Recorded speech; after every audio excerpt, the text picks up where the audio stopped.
नमस्कार दोस्तों, आपके अपने YouTube चैनल विद्या स्टडी में आपका स्वागत है। आज की क्लास में हम पढ़ने वाले हैं द सेंटेंस या सेंटेंस। इससे हमने जो पहली क्लास पढ़ाई उसमें हमने बात की सबसे पहले सिंपल सेंटेंस और नेगेटिव सेंटेंस।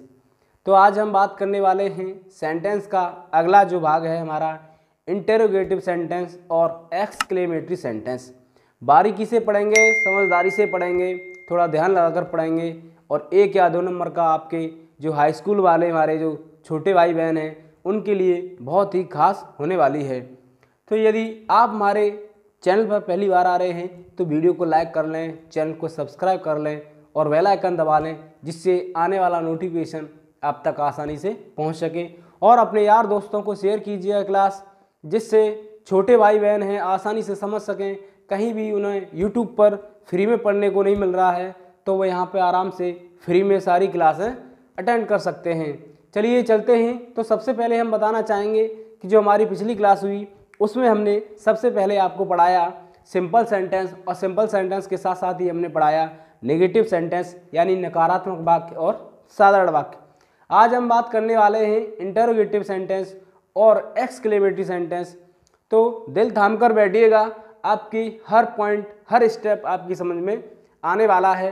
तो हम बात करेंगे कि जो हमारे सिंपल सेंटेंस है यानी साधारण वाक्य है वो भी हमने कंप्लीट किया और नेगेटिव भी कंप्लीट किया, और उसके बाद हम कंप्लीट करने जा रहे हैं इंटरोगेटिव सेंटेंस। तो समझेंगे एक बार इंटरोगेटिव सेंटेंस होता क्या है।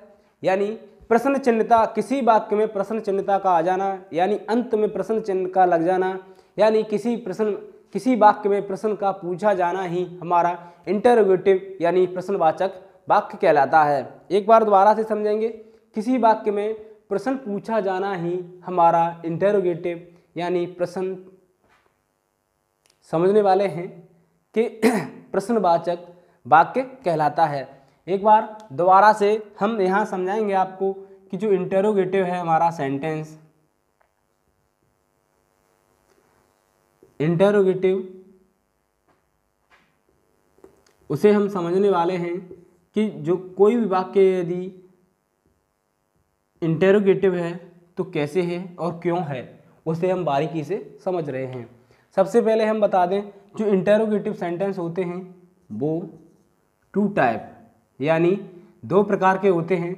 ऐसे भी कह सकते हैं हम, यानी 2 टाइप यानी 2 प्रकार के होते हैं। तो सबसे पहले कहें, हमने छोटे से अब तक पढ़ा कि सबसे पहले यानी जो सेंटेंस वाक्य हैं, सबसे पहले यानी या तो वाक्य सहायक क्रिया से स्टार्ट हो रहा होगा इंटरोगेटिव में। जो इंग्लिश ग्रामर की यानी भाषा से हम कहें, तो यदि हिंदी की भाषा से कहें तो सबसे पहले वाक्य क्या से शुरू हो रहा होगा, उसके लिए हम क्या करेंगे कि इंटरोगेटिव का भाग है वो क्लियर करने वाले हैं। तो या तो वाक्य सहायक क्रिया से शुरू होगा,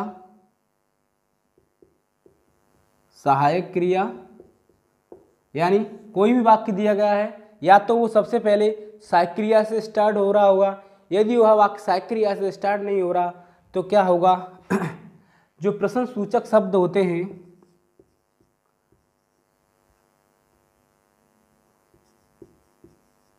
यानी प्रश्न सूचक शब्द, जैसे प्रश्न सूचक शब्द होते हैं उनकी सबसे पहले अंग्रेजी आ रही होगी, जैसे when, why, how many, how much, ऐसे सारे वाक्य आ रहे होंगे। तो यहाँ पढ़ रहे हैं इंटरोगेटिव सेंटेंस यानी प्रश्नवाचक वाक्य।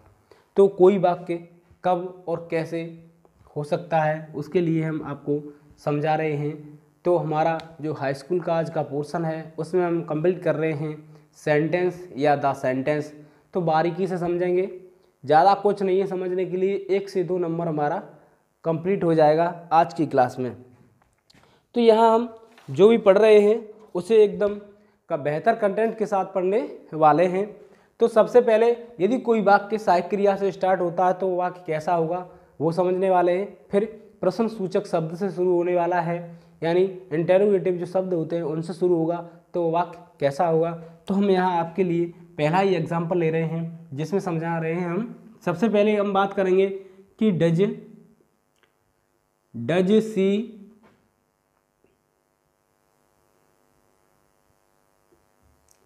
Cook the food.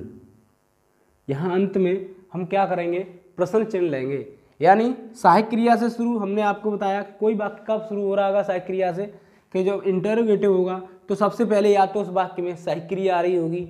सहायक क्रिया जब आएगी यहाँ पर तो हम क्या करेंगे, हम इसे इंटरोगेटिव की श्रेणी में रखेंगे। या प्रश्न सूचक शब्द यहाँ हम लेने वाले हैं। अगला 2 स्टेप होते हैं इसमें इंटरोगेटिव में या तो सिंगल इंटरोगेटिव बोल सकते हैं या डबल इंटरोगेटिव हो सकता है। यही है प्रश्न सूचक शब्द, यानी यहाँ हम प्रयोग करने वाले हैं, यानी भाई does she cook the food.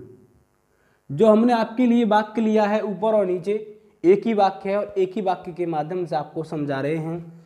तो हम आपको बता दें जो हमारा जो वाक्य लिया गया है वो प्रेजेंट इंडेफिनिट का है, इसीलिए सबसे पहले हमने सहायक क्रिया डू का प्रयोग किया है। और क्या है, जो हमारा सब्जेक्ट है वो एक वचन है, इसलिए हमने सहायक क्रिया डज का प्रयोग किया है और सहायक क्रिया हमने डज लिया हुआ है।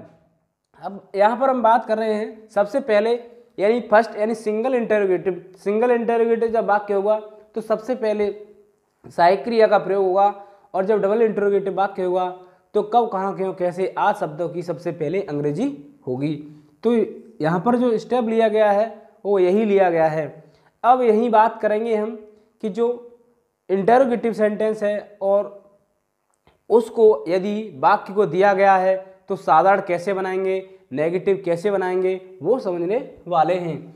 तो यहाँ समझने से पहले आपको हम बता दें, यदि आपका जो पोर्शन है सेंटेंस या टेंसेस का, वो यदि आपने पहले कंप्लीट नहीं किया है या आपको थोड़े बहुत कम आते हैं, तो हमने सारी क्लासें अपने जो हमारी प्ले लिस्ट है वहाँ पर डाल दी गई हैं।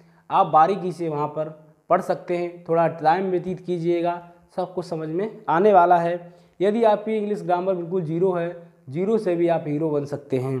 तो यहाँ बात कर रहे थे, तो सबसे पहले हम ये सब कुछ ख़त्म करेंगे और ख़त्म करने के बाद समझाने वाले हैं हम कि यहीं यदि जो पहला वाक्य है हमारा, यहाँ हमने जो पहले वाक्य लिया है तो उसमें यदि चेंज करा रहा है नेगेटिव या सिंपल, सब कुछ यहीं से होने वाला है। हमने सारे भाग कंप्लीट किए हैं तो ये भी कंप्लीट करने वाले हैं।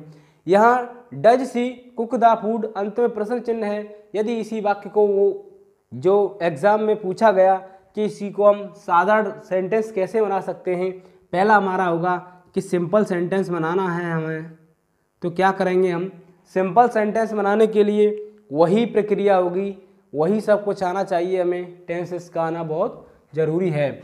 जब इस वाक्य को हम सिंपल में बनाने जा रहे हैं तो सबसे पहले सिंपल में क्या होता है कि सब्जेक्ट होता है और सब्जेक्ट के तुरंत बाद ही सहायक क्रिया होती है।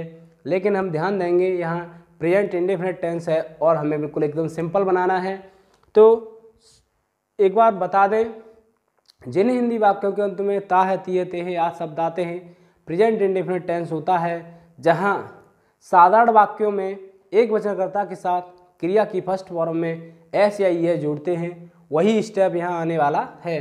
और जब सब्जेक्ट बहुवचन होता है, जो कर्ता बहुवचन होगा, तो क्रिया में कुछ भी नहीं लगाते हैं। जब वाक्य नेगेटिव या इंट्रोगेटिव होगा तभी हम क्या करेंगे, वहाँ डू और डज का प्रयोग करने वाले हैं।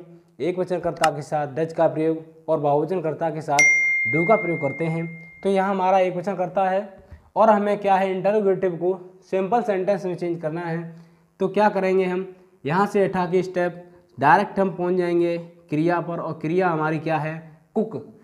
कर्ता एक वचन है, प्रेजेंट इंडेफिनिट का टेंस है, साधारण है, तो क्रिया में एस या ई एस का जुड़ना जायज़ी बात है। अब बात करेंगे सी कुक्स, क्या पकाया क्या जा रहा है, द फूड।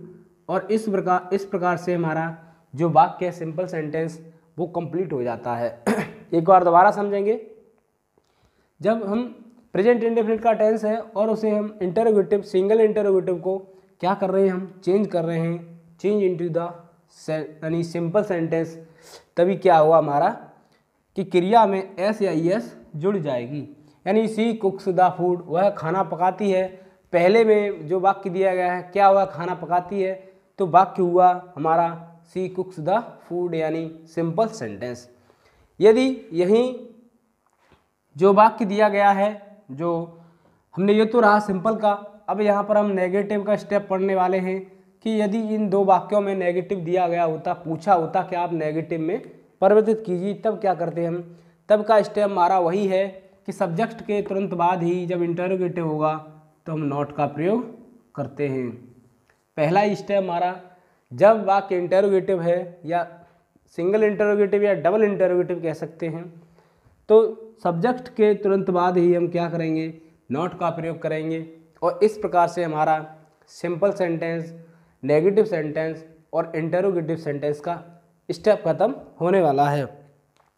यहाँ पर जो सब कुछ कंटेंट है आपके लिए बेहतर कंटेंट के साथ बेहतर क्लास कराई जा रही है। यदि आप हमारी वीडियो पहली बार देख रहे हैं तो वीडियो को लाइक कर लें, चैनल को सब्सक्राइब कर लें और बेल आइकन दबाना ना भूलें, जिससे आने वाला नोटिफिकेशन आप तक आसानी से पहुँच सके। अब बात करने वाले हैं हम इसी में थोड़ा और डिस्कस करेंगे, उसके बाद चलते हैं आगे। यदि यही कोई भी वाक्य दिया गया होता कि यहाँ नेगेटिव दिया गया होता और वहाँ पूछा गया होता कि इसको केवल इंटरोगेटिव में रखिएगा, यानी इंटरोगेटिव का नेगेटिव नहीं रखना है, तब हम क्या करते? जो सब्जेक्ट के तुरंत बाद है यहाँ जो नोट दिया गया है उसे हम हटा देते और हमारा इस प्रकार से ये वाक्य भी कंप्लीट हो जाता। अब बात करने वाले हैं अगले स्टेप में, यानी एक्सक्लेमेटरी सेंटेंस। एक्सक्लेमेटरी सेंटेंस यानी